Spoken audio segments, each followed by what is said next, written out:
Hello YouTube, welcome back to D&D Gaming, where we're going to bring you how to support as Garuda. This is probably going to be the most supporting Warframe I've ever seen.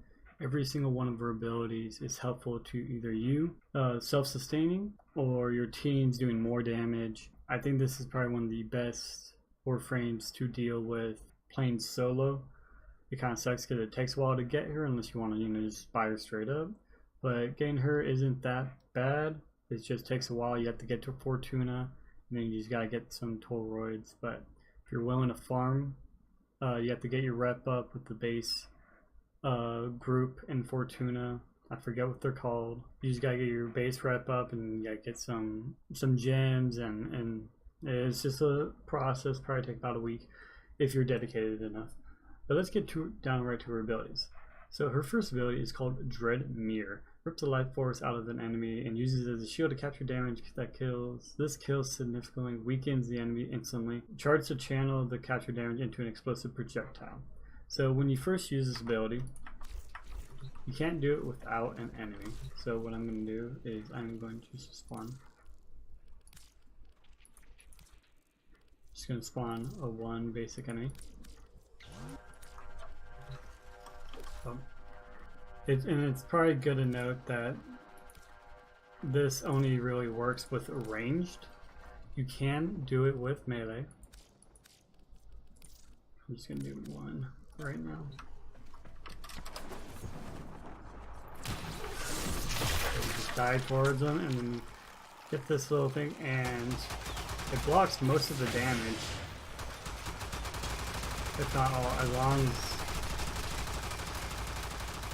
And you see the amount of damage that you're stacking up right there. And on the bottom right, you see the timer of how long you have.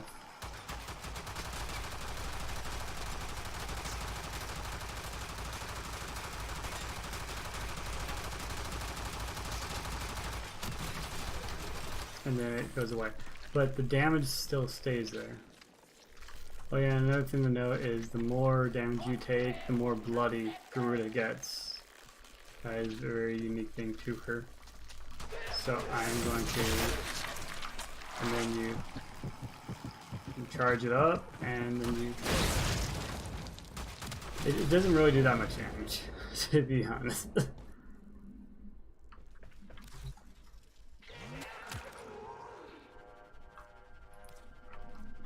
It does not really do all that much damage. I mean, the base amount of damage it does is, I mean, it's very nice because the instant kill threshold, if the enemy is under 40% health, it instantly kills them. And I believe that is, if I am not mistaken, that is on her dash. When you dash to the enemy, okay, so it is when you do your little dive, you can instantly kill them if their health is below 40% threshold. It is kind of hard to actually gauge that. I'm going to skip over Blood Altar for now, because Blood Altar is going to be her main support and survivability of this mode. This is probably one of her key abilities. And we're going to go to Bloodletting, which is one of her. It depends on how you want to play, but stand right here. Basically, you sacrifice half your health, half your maximum health, not your current health, and yeah, you get energy back depending on how much efficiency you have. So if I go into here, this is my main build, this is my AoE healing build, and then just for today's sake, I am going to make a base build. Now, if you look at the normal is 50% health and then 25% energy regen, but you would think it would go based off energy strength, but it does not. It goes based off efficiency. So if we were to find efficiency mods, so let's such as this goes to 60%. If I go back, it goes up to 62. Okay, you're like, oh wait, the maximum is 175 and you're already at 160. How does that translate? I don't know. The math is weird, but as soon as you put in, search one way. As soon as you put in this and goes up to that, for whatever reason, boom, 100%.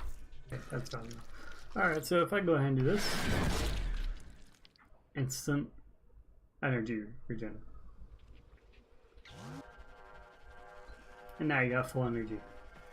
And you can tell those parasitic or, you know, energy vampires that they can suck in now. You don't have to wait to get energy orbs, or you have to wait for a trinity. You can do it all by yourself. But, you know, to me that is kind of a like, you sacrificing half your health just to do that, when I would rather do this. I call it the self-sufficient one.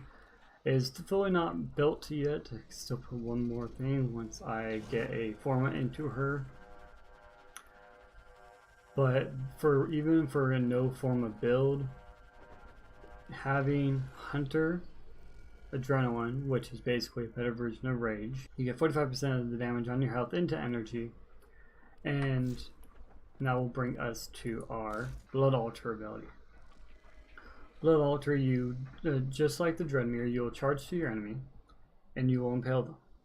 Except for they won't get back up; they'll be sitting there on top of spikes, impaling on an altar, siphon the health to Garuda and her allies. And this is why I think she's one of the best self-sustaining and one of the best healers in the game, because she's mobile. She can put up to 3 of them, and it goes based off percentage health. So if you had a weakened, say, Inaros in your group, this would heal them tremendously, because it's going based off missing percentage health. So on the base, it does 25% of missing health. So say if he can get pretty high health, right? So let's say you have 5,000 health missing. The first tick would do 1,250 health, and then, you know, so on and so forth. But that first tick would do menacingly. So what I have is I do have a little bit reduced range, because I tried it with range, and to be honest, it wasn't all that big. I would be sacrificing a lot of either duration or health to get to that point. So, I mean, you don't really need a lot of range. That's what I have the AoE healing one for, and I will show you that what that looks like when we get to it. But this one is really just for more self-sustaining, so it's a small area. But 56% of my max health. And so if we go and simulate,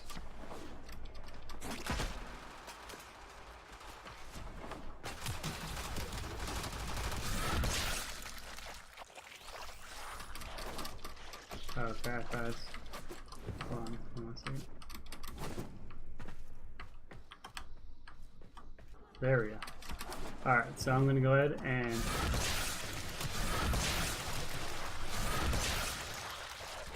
because of the rage, I'm already back up. Instantly, as you see, as long as you're within this range, you gain health back, and you can just sit here and pummel them.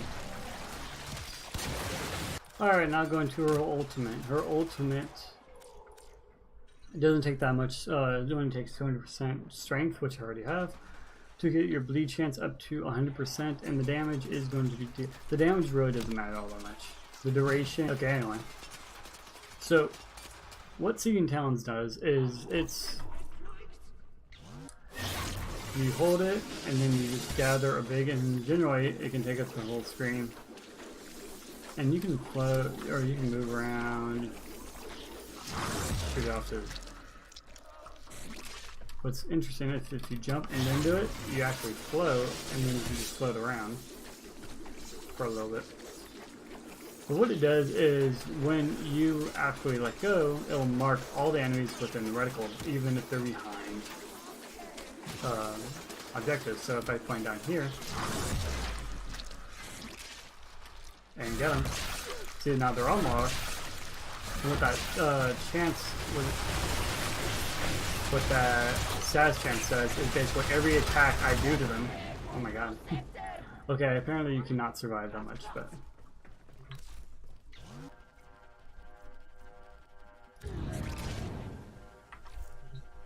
Okay, apparently there's 2 left. I don't know why. But essentially, no matter what weapon you attack, you'll have a 100% chance of adding a bleed stack, regardless if the weapon has bleed on it or not. And it will go based off of the amount of damage total. So if I go with something with radiation,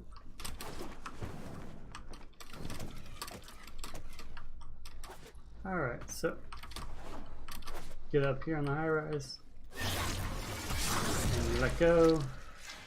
They already do get SAS chance, but when you actually do this, and they still get more bleed stacks onto them based off of the damage I just dealt. But if I were to do this and then go to my Adorex and just spam the shit out of them.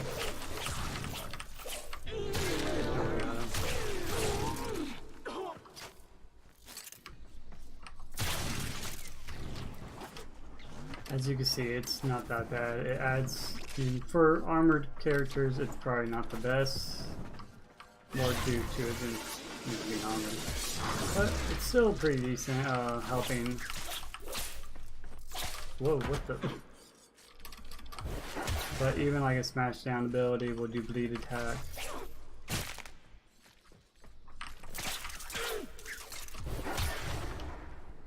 Just overall. But Garuda really comes in strides with her constant self-sustaining. That's why I say she's more of a healer frontline support than she is actually.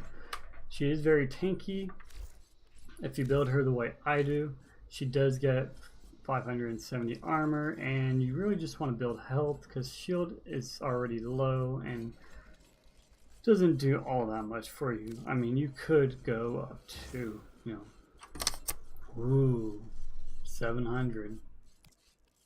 That's just because she has a low start rate on her shield capacity, and so it's only 100. That's why it really doesn't do all that much to benefit.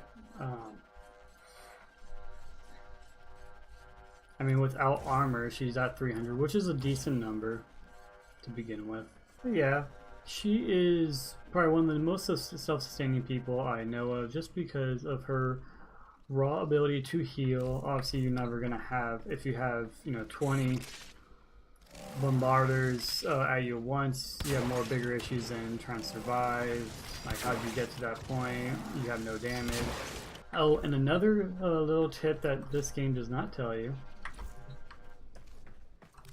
is, and let me just go ahead and, well, I guess since, I'm gonna need only one for this tip. Alright, so you're just gonna go ahead and do all 3. And look, you can, my god, I hate these maps. Oh my god. Alright, but you can get your sex off of enemies that are invulnerable. So if you are going, defensive missions, survival missions, and you want to just keep your stacks up, this is probably one of the best ways to do it. You'll keep attacking, and it just gives you a ridiculous amount of stacks. It helps me keep my stacks up tremendously. I've gone into 4,000s with it alone. I think yep, here it is. It was a liaison.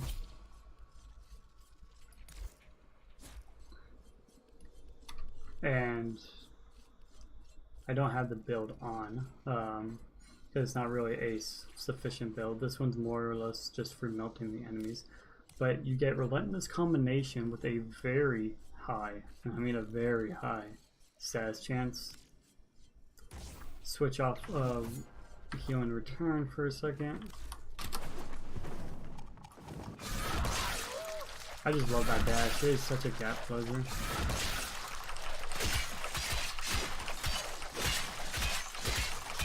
You just go across them. And you just build them up. Look how fast that is. Faster than the Atarax.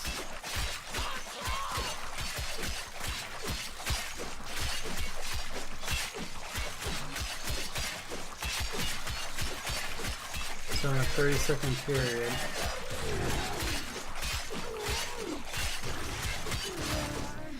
period, 526 stacks.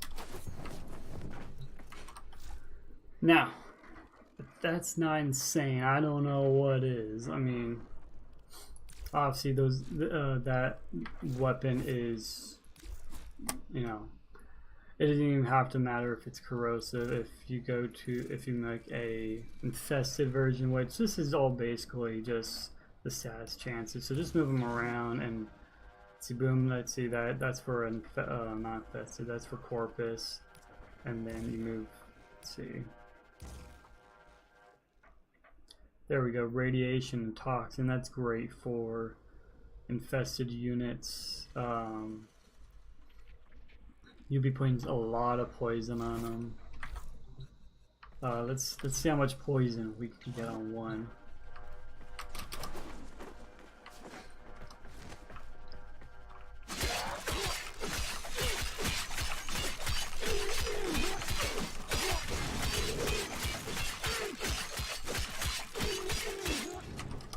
Man, that just deletes them.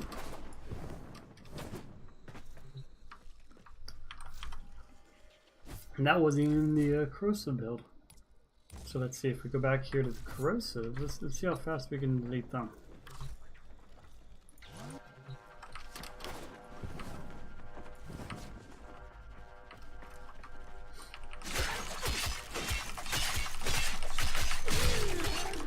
Yeah, probably just about fast. I mean, you actually melt their armor away.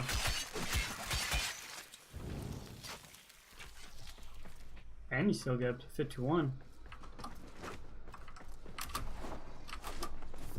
Now,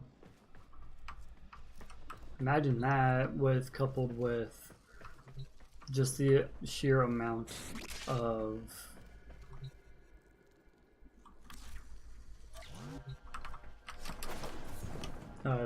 slash procs that we can proc.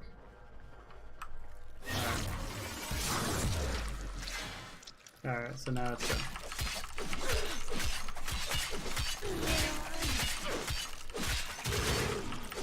And those are just some high numbers.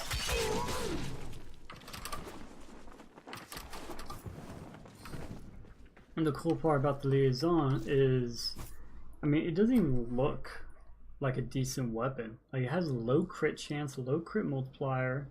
The only thing that it has going for itself really is the SAS effect, but it's still pushing out, you know, 5k damage. And since it's a staff, it just deals multiple hits on one go. But yeah, that is Garuda in a nutshell. She is very self-sustaining, as you can see, even with not a lot of health and not a lot of armor compared to Rose or Valkyrie, Frost, or Nidus, Rhino. I don't know if I'm forgetting any. Atlas a little bit. Yeah. She is still very self-sustaining if you have allies. Oh yeah, I forgot to show you. Let me show you my AoE heal, how far I can increase her healing to. Now it doesn't have as much strength, but the range is maxed out, and so is the duration. And so the healing is 18 meters long. Oh, thanks for coming back. And look at that. Look how far of a heal that is. I think the It's like about 41% of your max health, which is still decent. It's 15% less than my... So if I had to put Garuda on a support / self-surviving list, I mean, as in support, I mean, her abilities, this one she could put up literally a shield to block enemy incoming damage. You know, that is just amazing right there. So like say if someone's rezzing and she needs to help keep people off, like say if they're coming across a bridge, she can literally just block all the damage and just return it when you know, they get a better shield. Blood Altar, with this build you can literally heal a whole defensive map. This is a ridiculous heal. And it's a half minute long. It's 31.2 or 31.9 seconds. And remember, this is without any primals or any primes. This is without any formas. This is a pure just got to 30 build. You can do this without spending forma. And even with this healing build I have, the AoE healing build, you still have a, you know, 15.95, basically 16 seconds. That's very minimal from 16. And still with an 83% chance. And like I said, so say if your teammates are rocking, you know, heavy damaged abilities or fast abilities, they're going to be proccing a ton of bleed on them. And if they are low armored, or if basically if they're anything but Corpus, I mean Grenier, if they're anything but Grenier, their health is just gonna drop because bleed goes through, or slash procs, I believe they go through shield. Let me actually look up because I know it's changed over the years and it's been a while. Slash damage because the bleed, base damage times bleed multiplier, 7 ticks over 6 seconds as true damage. Okay, so bleed actually is true damage, so it ignores armor from Grenier and the shields of Corpus. And then multiple instances can stack on the same target, with each instance having its own timer. So if you had a... So let me... I want to try one more thing before I do my outro, but we already got... This build is, I want to say, a 10 out of 10 for self-sustaining. A 9, I'm sorry, a 10 out of 10 for a support character itself. It is just an amazing character. I mean, every ability except for bloodletting, that's kind of a, if you don't have any means of getting energy back. So like say if you don't have a Trinity, you don't have a Necros with Desecrate, or a Hydros with Pillaging. This is a very good way of getting your energy back. It's just be wary because it's always 50% of your max health, not your current health. And depending on how your efficiency is, it could be very low or it can be almost instantly. Sacrificing health for energy is not always the best idea, but if you are a healer, it may be your only choice. Alright, but what my verdict for support is going to be 10 out of 10. Self-sufficient is going to be, I'm going to say 9 out of 10, just because the bloodletting is kind of a doesn't really help all that much unless you want to stack efficiency to reduce your effect of your abilities. But that is Garuda in a nutshell. I do recommend early game new people get her. She is amazing. She's a very good team player, very good to farm with.